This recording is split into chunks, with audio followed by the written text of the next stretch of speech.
We would like to welcome on stage Burcu Melekoğlu and Vuslat Karan. Welcome back. Hi, thank you. It is very important when you make a film about queer characters and about a trans friend of yours to make sure that this person has their own agency in the film, that you're not a documentary filmmaker who tells a story about something that is interesting or a topic. How did you you succeeded in that, in my opinion, but how did you manage that you keep his agency in the film? Would you want to start? Sure. Yeah, it was a lot of back and forth. I think the biggest challenge that we had was there was a lot of, obviously in the film there's a lot of language of hate, so we had to be very careful how to kind of tell Rüzgar's story, where he still reclaims some of that power and some of that agency without reproducing that hate, that language of hate. So like we tried to just talk to him constantly over the process of filming. It took quite a while. We filmed for about 5 or 6 years, and there was a lot of back and forth in terms of what was going on in his life and in terms of what he was comfortable with. So it was just like a lot of touch and go in terms of how we communicate with him. And it was also maybe because we just were friends, you know, and then we constantly hung out and we know him quite well through the process. So it was kind of... Yeah, we've been together all the time. And it was a learning process for us as well. Like, you know, like when he came out to us, it was also for us to be able to say, okay, so this is something, it was something new for us as well, you know. So it was kind of a lot of communication, just making sure that he's comfortable with everything that we're showing and not showing, basically. Can you tell us about the footage that you used? And I mean, we talked about that yesterday because we had a screening yesterday too. When you include footage of a trans person before transitioning, it's a very, very sensitive subject for many trans people, not for everyone, but for many. How did you talk to him about it? Was he the person who provided the footage to you and said, yes, please use it for the story I want to tell too with you? Yeah, that was also something we always have been in communication about. It was more like, because of course he had a time that he was feeling quite uncomfortable about his past images. But since I think it's also about the process we have been through all together. In terms of the time, since the film took like 10 years, I think he felt more comfortable in time, but also maybe you can explain. Yeah, I think it was also like there was a point. Yeah, I think it was good for us in terms of being able to use some of the footage, that the film took a while, because by the time that we were kind of like done with the edit and like, you know, getting closer to the finish line, he was again feeling very, he reclaimed some of that agency, he became visible, he opened his own Instagram, like he said, okay, this is who I am. So there was a point in time in his life that he felt more comfortable, more at peace with who he is, and so I think that kind of helped. And most of the footage, like the way that the film started, like he already started filming some of the video diaries for himself, so those were the things that he gave to us. And the day that we filmed with him looking at his old pictures, those are the pictures that he provided. So it was more like a lot of communication that was just like, what are you comfortable with? Can we do this? And if you're not comfortable, then we're not going to use it. So that's kind of like how it... Yeah, and with the TV footage, it was intentional that we didn't want to use the same TV language. Yeah, so you don't see the full images ever, like, you know, that's kind of like intentional. Can you tell us about the situation? I mean, you were friends with him for, I guess, years before. When that happened, because I mean, when it happened that the media picked up on the story, and how that must have felt for, I mean, I think everyone who knew him and who was there for him in this very sensitive time, and how did you learn about it, and what was your reaction as friends? We couldn't believe, actually, because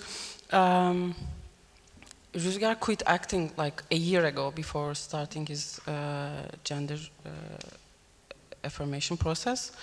And it was his idea to start filming because he didn't know any English, and back then there was no Turkish resources about transition. And it was more like we were sitting with him, watching some YouTube videos, and we were translating to him all about T-shots and everything.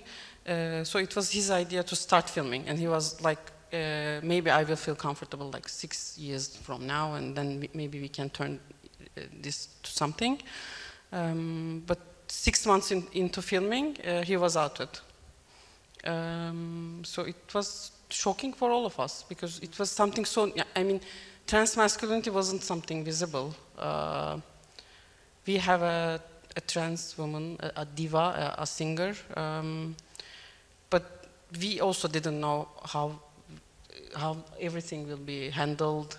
And he wasn't that famous, was he? Like, you know, he became more famous as a trans man than, like, you've known him since he was 17, probably. Yeah. He was more famous when he was 16, 17, 18, and then this film starts when he's like 26. Exactly. So it was kind of like a fading fame, I think. So we weren't expecting that it was going to be like this huge media blowout. So that was kind of, we were also caught off guard, I guess. Yeah. Maybe a stupid question, but why do you think it blew up like that? I mean, of course, we have transphobia all over the world, and but I don't know. Do you have any idea why this happened to such an extent? I think it was because trans masculinity was very, very invisible. Like, there was no other example. Like, there are people in Turkey now that come out to their parents saying, "I'm like Rüzgar." Like, you know, that's happened for like 6, 7 years after this thing. You know, it became a thing. Like, instead of coming out as like, I'm trans, or I'm non-binary, they just, like, he became like, you know, that one person who's just like, huh. So I think that was like part of it. The second would be just, overall transphobia and ridiculous curiosity, and like, you know, the people thinking that they have some say in someone's life or who they need to be just because they've seen him on a TV show before. Like, it's just, I think it's the I think so too. That obsession with some sort of celebrity fame, and that you have right over other people's lives. And Turkey is a big TV country, like TV shows and TV soaps are huge. So I think that might be. Do you have any questions? Of course, you're invited to ask. Yes. Oh, I think we have a mic, right? Yeah.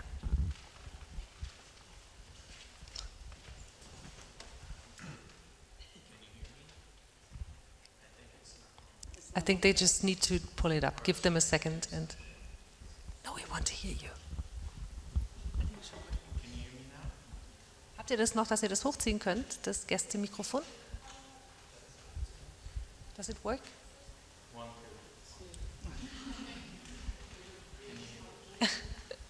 Sorry. Oh, you can just use mine. I'm faster. Okay. Sorry, this wasn't turned on. Sorry.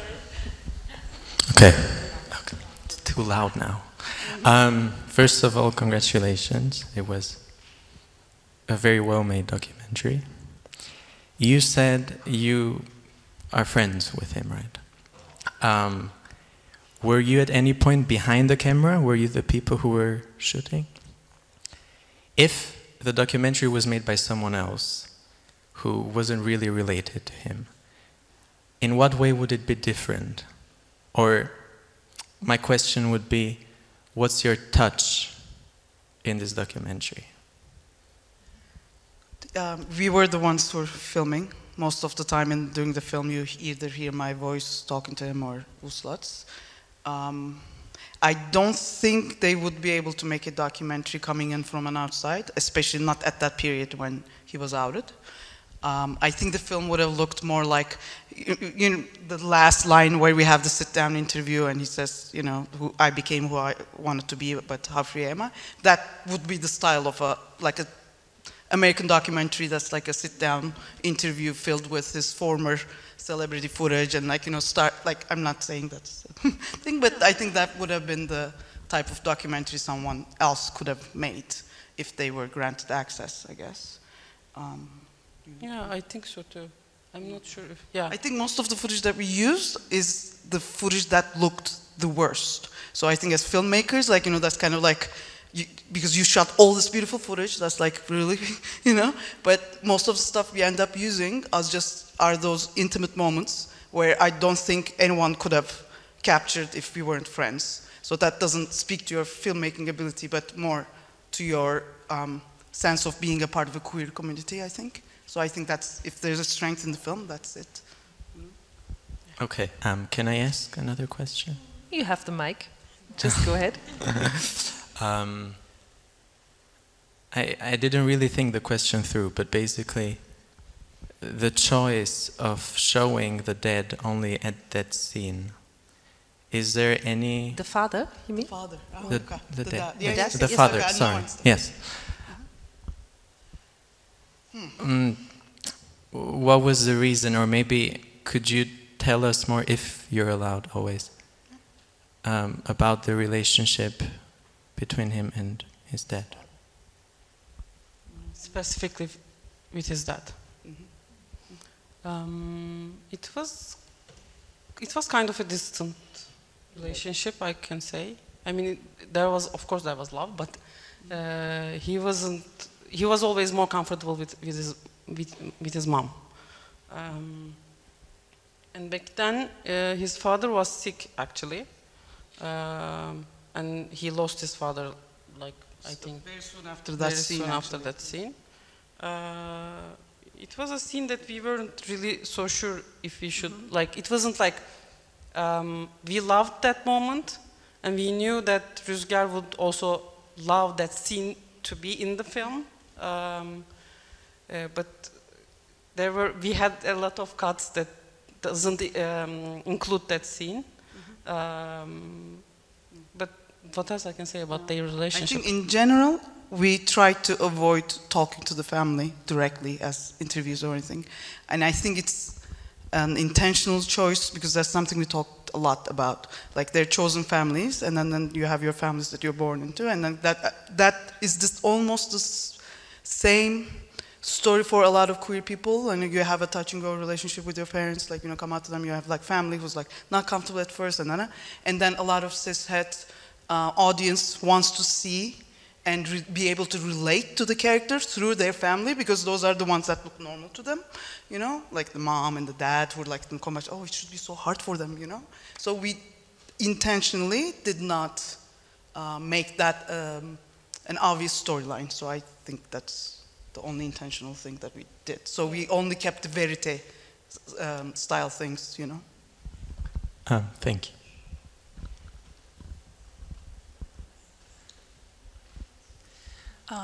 Yeah, that was amazing. Just like gave me goosebumps throughout. It was an incredible emotional journey, and yeah, just got to say that. And I was wondering about if you had interactions with other members of the transgender community that perhaps came from a different background, that maybe lived in a smaller city, came from like a different socioeconomic background, because I think I was like pleasantly surprised at the quality of care that Rüzgar got in terms of like having a therapist, having like access to just medical options. And I'm wondering, I kept on like thinking about probably most people wouldn't have that, and what difference that would make, in your opinion, to like their journey and the things that they go through. It is, for example, having a therapist. It's part of the process, the legal process. It's free in Turkey.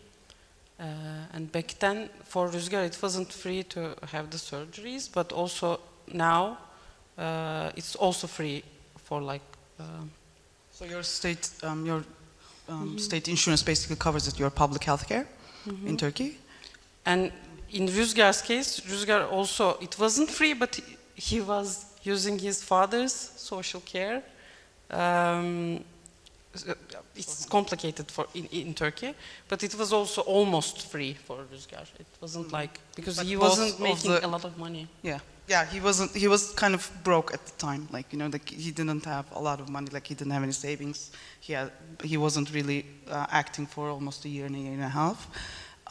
But you are right, but he was also in the same group therapies. Like in Turkey, there are like 3 cities you can get access to gender affirming care. So you have to be in one of those 3, like Istanbul, Ankara, or Izmir, to get the access. You have to go to group therapy for like a year. That's in a state hospital, like in Istanbul. So Rüzgar had to do that with all the other trans people that we also interacted with, who are from various different backgrounds, but they go through the exact same process. But yeah, Rüzgar was lucky in the sense that he did get, like he kept his therapist beyond that group therapy. But it's the same people that they have access to.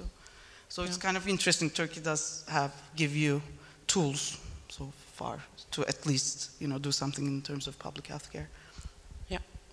Thank you. Thanks very much for that. I have 2 questions, actually. I'll ask them both at once. The first one is, was there ever a point of tension or a cause of arguments, the fact that you 2 were wandering this boundary between being his friends and being documentary makers? And the second one is, do you believe that the public reaction to Rüzgar's transition would have been different were he born male transitioning to female? Yeah, let's start with the second one. I think, of course, it will be different. I think it's always, there are more hate against trans women, I think. Yes, but there might have been less curiosity, but I don't know. But there's some examples of them now, again, like some influencer who's a trans woman, and she adopted a kid, and there's this huge, like the state is trying to get the kid back, but they adopted it from, like it's, like it's becoming more transphobic and homophobic in general, I think, overall. And for the first question, of course, we had a lot of internal and external tension about it. I'm between each other also. We are also friends, and but I think somehow it turned out to be the power of the film. I mean, that tension, I think, because. But tell me what you mean. I don't know. Because being so close to him made us making all those decisions not very lightly. So there was a lot of arguments, yes, with him as well, with each other. Yeah, as Burcu said before, I mean, we didn't use all those beautiful footage at the end. If you think from a point of view of a filmmaker, it's a hard decision. It's not easy. I mean, you have all those beautiful footages that you cannot use. But then, I don't know, emotionally, I think it empowered the film. So too. And at the end, like, you know, when he finally saw the film, he was like, this is the right time for the film to end. Like, so I think we were really depressed for a while because it took us a long time to finish because we had very different versions of the film, but we weren't comfortable with it and everything. And we were concerned, like, for his safety, like, if you do this now, like, what's going to happen? Like, you know, like, all the back and forth and all the tensions. But at the end, I think it just came out in the right time for him as well. So I think it turned out for the best. Do you have any more questions or comments? Feel free. Yes. Sorry, in the very back.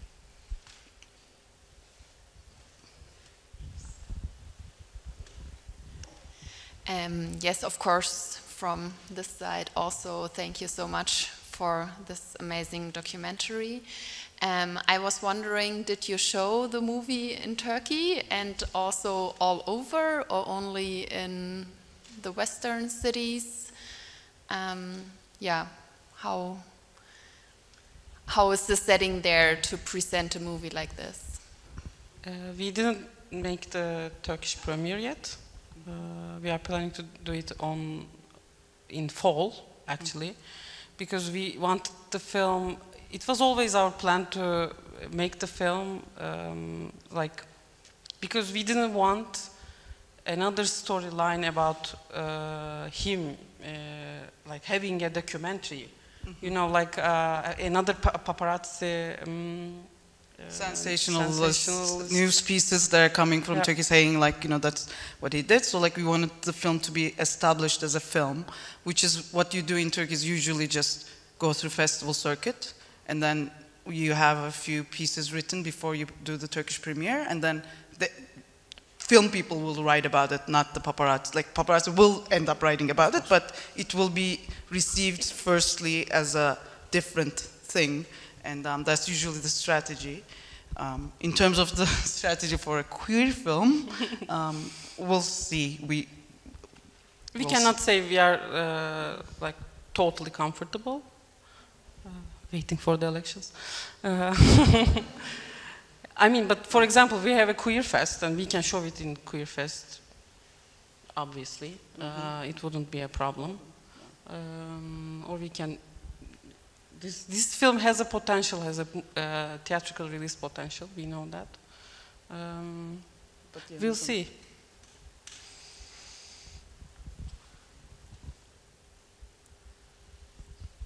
Any more questions, comments you would like to say? And if you're shy, don't worry. We're not recording you, we're just recording us on stage, I think.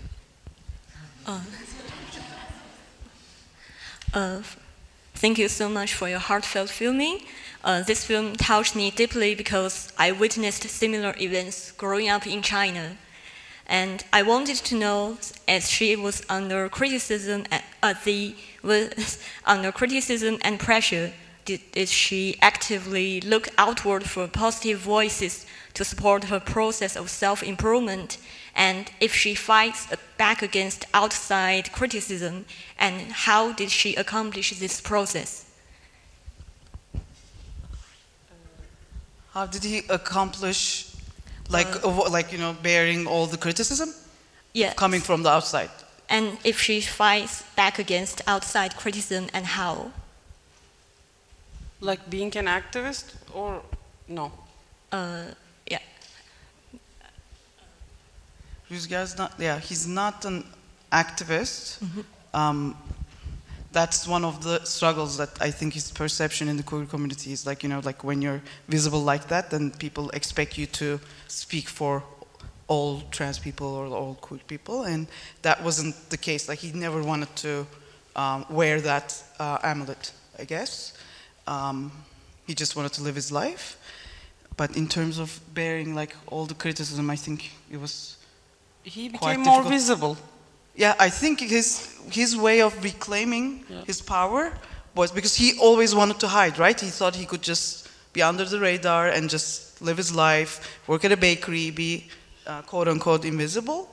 But throughout this process, I think his way of reclaiming that power was that he embraced, I have to be I have to say this is who I am, and, you know, deal with it, kind of thing. So I think that was his tool for bearing those pressures. I don't know if that answers your question. Yeah? Thank you. So if there are no more questions or comments, you can tell the directors afterwards when I'm not listening, because you can have a drink with us downstairs. I think there's always drinks at DOK.fest, to be honest, here in the festival center. So I would love to say thank you so much for making Blue ID. Thank you for coming here, Vuslat and Burcu. It's a pleasure to have you here. Let's have a drink together, have a drink with us, and please make some noise for them. Thank you for coming. Thank you.